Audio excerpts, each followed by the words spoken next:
నమస్తే, welcome to our channel. నేను సిరి. ఆ వైసీపీ ఎమ్మెల్యేలకి ఎంపీలకి బీజేపీలో చోటు లేదని చెప్పేసి ఒక బీజేపీ నాయకుడు అయితే మాట్లాడడం జరిగింది. ఇంతకా బీజేపీ నాయకుడు ఎవరు, ఇంతకా వైసీపీ ఎమ్మెల్యేలు ఎంపీలు ఎవరు? సో ఈ అంశాన్ని మనకి వివరించడానికి మనతో పాటు ఉన్నారు ప్రముఖ సీనియర్ జర్నలిస్ట్ దుర్గా కుమార్ గారు.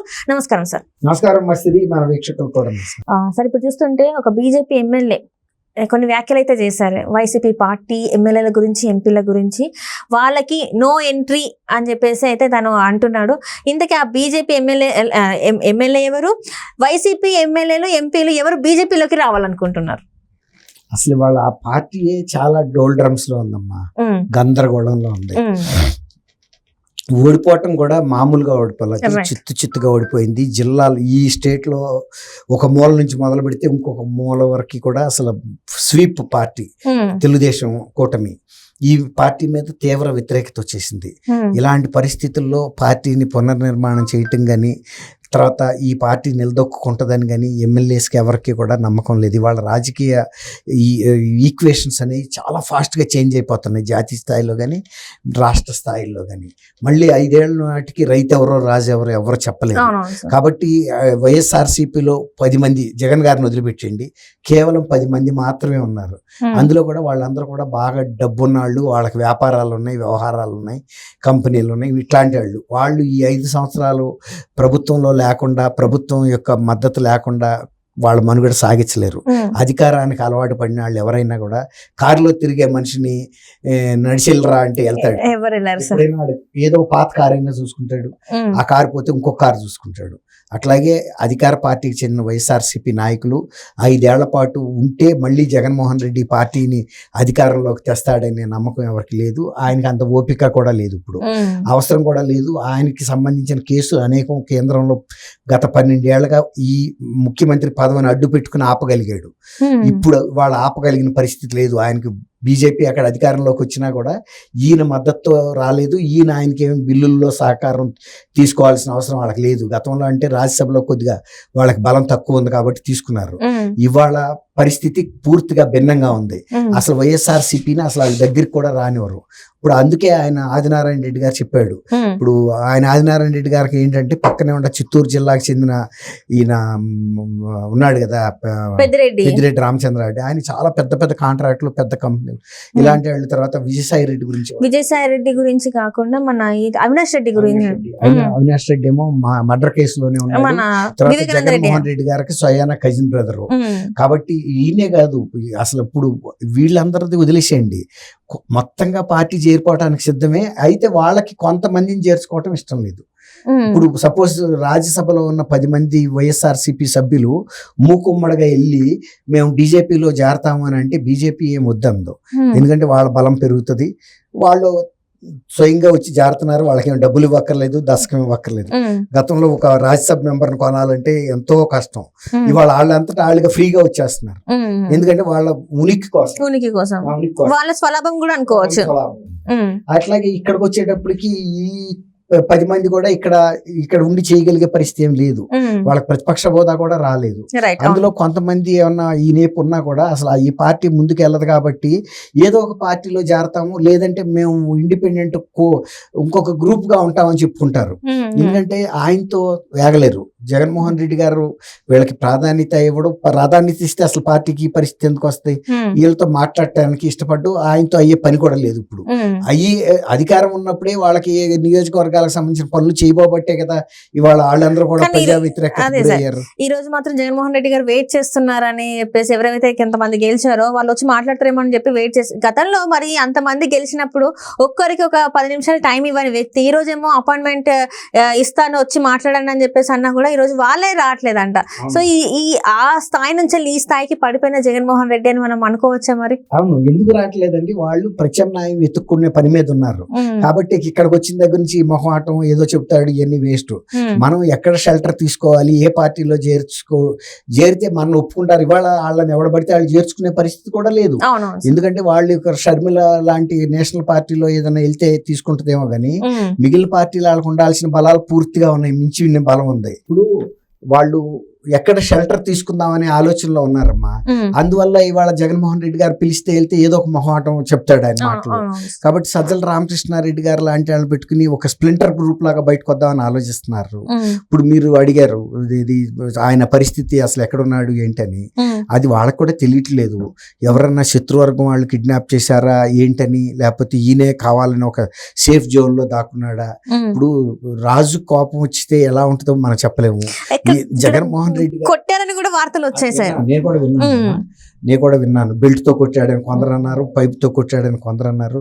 జగన్మోహన్ రెడ్డి గారికి ఆ కోపం వచ్చినప్పుడు పట్టలేడనేది ఎవరికైనా తెలిసిన విషయమే. అది సజ్జల రామకృష్ణారెడ్డి గారు కావచ్చు, ఇంకెవరన్నా కావచ్చు. అయితే ఇప్పుడు సజ్జల రామకృష్ణారెడ్డి గారి పరిస్థితి ఏంటంటే, ఆయన మరి ఇన్ని సంవత్సరాలు ప్రతిసారి ముందుకొచ్చి పోరాడిన వ్యక్తి మరి ఎందుకు ఆయన హైడ్ అయ్యాడు. కొంతమంది ఆయన వైఎస్ఆర్సీపీ ఎమ్మెల్యేస్ని చాలా కటుగా మాట్లాడిన సందర్భంలో వాళ్ళు కూడా నీ సంగతి చూస్తామని బెదిరించారు. చాలా మంది బెదిరించారు, ఒకళ్ళు కాదు. అలాంటి వాళ్ళు ఎవరన్నా ఈయనకి ఏమన్నా హాని తలపెట్టారుతున్నారా ఏమిటి అనేది కూడా మనకు తెలీదు. ఫ్యూచర్లో కూడా ఆయన పరిస్థితి గతంలో అంటే అధికారంలో ఉన్నాడు కాబట్టి పదవిలో ఉన్నా లేకపోయినా ఆయనకి ప్రొటెక్షన్ ఫుల్గా ఉంది. కానీ ఇప్పుడు అసలు వైఎస్ఆర్సీపీ ఎమ్మెల్యేలు వాళ్ళ బాహాటంగా ఆయన మూలానే ఈ ఓటమి జరిగిందని చెబుతున్నారు. గతంలో ఇతను వాళ్ళని హెరాస్ చేసినప్పుడు నీ సంగతి చూస్తావు, నువ్వు చాలా ఎక్సెస్ మాట్లాడుతున్నావు అని కూడా చాలా మంది వార్నింగ్. సజ్జల రామకృష్ణారెడ్డి కాకుండా ధనంజయ రెడ్డి పేరు కూడా బాగా వినిపిస్తుంది సార్. వీళ్ళిద్దరు మెయిన్ గా వీళ్ళ సలహాల వల్లనే ఈ రోజు రెడ్డి పేరు కొత్తగా ఈ మధ్యలో వచ్చిందమ్మా. కానీ సజ్జల రామకృష్ణారెడ్డి గారి మొదటి నుంచి ఉంది. ఇప్పుడు కాబట్టి ఆయనకి సొంత గతంలో వైఎస్ఆర్సీపీలో ఉండి బయటికి వెళ్ళిపోయారు వాళ్ళు, లేరు. కానీ వాళ్ళతో కూడా ఏదైనా హాని జరుగుతుందా అనే భయం కూడా పార్టీ వర్గాల్లో ఉంది. మరి ఆయన కూడా వ్యక్తిగతంగా ఉండొచ్చు. ఎందుకంటే ఆయన నా సహచరుడే. నేను 79లో నాతో పాటు ఆయన ఈనాడులో పనిచేసాం. మేమందరం ఒకేసారి సెలెక్ట్ అయ్యాం. నిన్న మొన్న రామోజీరావు గారు చనిపోతే మేము నివాళులు అర్పించడానికి మీట్ అయినప్పుడు కూడా చాలా మంది ఆందోళన వ్యక్తం చేశారు. మన సజ్జల రామకృష్ణారెడ్డి ఇప్పుడు దాకా అంటే అధికారంలో ఉన్నాడు, ఆయన పవర్ వెలిగించాడు, కానీ ఇప్పుడు ఏంటి పరిస్థితి అనే ఒక ఆందోళన మా పత్రికా రంగంలో కూడా ఉంది. ఎందుకంటే ఆయన ఎక్కువ కాలం ఇందులోనే పనిచేశాడు. మొన్న మధ్య వెళ్ళాడు 10-15 ఏళ్ల క్రితం సాక్షి నుంచి ఈ పార్టీలోకి వచ్చి ప్రధాన కార్యదర్శి పోస్టులోకి. దాదాపు 35 ఇయర్స్ దాకా ఆయన జర్నలిజంలో మా అందరితో కలిసి పనిచేశాడు. వాళ్ళందరూ కూడా నిన్న ఆందోళన వ్యక్తం చేస్తున్నారు ఆయన వ్యక్తిగత భద్రత మీద. కానీ వాళ్ళు మేమేం చేయలేం కదా. ఇప్పుడు ఆయన పై సర్కిల్లోకి వెళ్ళిపోయాడు. పయ్యాళ్ళ దగ్గరికి వెళ్తే ఎంత మేలు జరుగుతుందో కీడు కూడా అంతే జరుగుతుంది. పెద్దాళ్ళతో సావాసం చేసినప్పుడు వాళ్ళకి ఏదైనా ఆనందం వస్తే ఎంత మేలు చేస్తారో, ఏదన్నా మన మీద ఆగ్రహం వస్తే కూడా అంతే చేస్తారు. ఆయన సొంత బాబాయినే స్పేర్ చేయలేదు. అట్లాంటప్పుడు ఈయనది ఏంటి అనేది అందరూ నేను ఆ మాట కూడా అన్నారు అక్కడ. ఆయన సొంత బాబాయినే స్పేర్ చేయలేదు. తల్లినే ఒక పబ్లిక్ మీటింగ్ లోనే నీ పదవికి రాజీనామా చేసి కిందకి దిగిపోమన్నాడు. 3500 కిలోమీటర్ల చెల్లికే ఒక ఎమ్మెల్సీ ఇవ్వలేదు, ఎంపీ ఇవ్వలేదు. ఇప్పుడు సజ్జల రామకృష్ణారెడ్డిని మాత్రం ఏం చేస్తాడు అనే ఒక ఆందోళన నిన్న మాకు కలిసిన వాళ్ళు. ఎందుకంటే మేము 79 నుంచి ఈనాడులో ఉన్నాం కాబట్టి ఆ 75 నుంచి పనిచేసిన వాళ్ళు కూడా నిన్న రామోజీరావు గారికి నివాళి అర్పిస్తాను మేము ప్రెస్ క్లబ్ లో మీట్ అయ్యాం. ఆ సందర్భంలో చర్చ వచ్చింది. అంటే ఇక్కడ నాకు ఒక చిన్న డౌట్ సార్. ఎందుకంటే ఇక్కడ వీళ్ళు సజ్జల రామకృష్ణారెడ్డి లాంటి వాళ్ళు చాలా మంది ఎందుకు ఒక చిన్న లాజిక్ పాయింట్ మర్చిపోయారు. ఎందుకంటే రేపటి రోజున ఇలాంటి దాని వల్ల, ఎందుకంటే జగన్మోహన్ రెడ్డి నీ దగ్గర నుంచి వాళ్ళు చూసిన వ్యక్తులు వీళ్ళు. ఆయన కోపం వస్తే లేకపోతే ఇంకేదన్నా అయితే ఆయన దేనికైనా తెగిస్తారని తెలిసి కూడా ఇలాంటి సలహాలు ఇస్తూ రేపటి రోజున ఏదన్నా జరగరాంది జరుగుతాయి మా పరిస్థితి ఏందని వాళ్ళ ఒక్కసారి కూడా ఆలోచించుకోలేదంటారా? మంచి ప్రశ్న వేసావమ్మా. అది ఒకసారి అది ఒక వ్యసనం లాగా వెళ్ళిపోయిన తర్వాత కొన్ని ఒక కత్తుల బోన్లోకి మనం వెనక్కి రాలేమమ్మా. మనం రావాలనుకున్నా రాలేము. ఆ స్థాయికి వెళ్ళిపోయాడు ఆయన. నీకు గుర్తుందో లేదో, ఈవెన్ వివేకానంద మర్డర్ కేసు కూడా ఎవరు ఏం చెప్పాలో అనేది సజ్జల రామకృష్ణారెడ్డి గారు నిర్ణయిస్తాడని స్వయంగా జగన్మోహన్ రెడ్డి గారు సునీతారెడ్డికి చెప్పాడు. ఆయన ఏది చెప్తే నువ్వు అది చెప్పని. అంటే వాళ్ళ అంతర్గతంగా అత్యంత కీలకమైన అంశాలు కూడా సజ్జల రామకృష్ణారెడ్డి గారే డిసైడ్ చేస్తాడన్న స్థాయికి ఆయన నిలిపాడు. ఇక అట్లాంటప్పుడు అది ఎంత కీలకమైన అంశం.